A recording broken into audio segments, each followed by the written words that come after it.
We'll guide you through how to fix WhatsApp incoming calls not showing on your display. This issue can be really annoying because you might miss important calls without even knowing. So let's fix it step by step. First, find the WhatsApp app on your phone. Now press and hold your finger on it. Then tap on the eye icon, App Info, at the top. Once you are inside, go to Notifications. Make sure Allow Notifications is turned on. Also check that all call-related notification options are enabled properly. Now go back. Next, go into Storage. Here, tap on Clear Cache.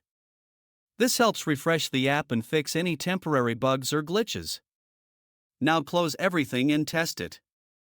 You should see WhatsApp incoming calls normally appearing on your screen again.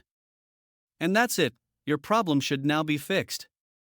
If this guide helped you, don't forget to like, share, and subscribe for more useful tips like this.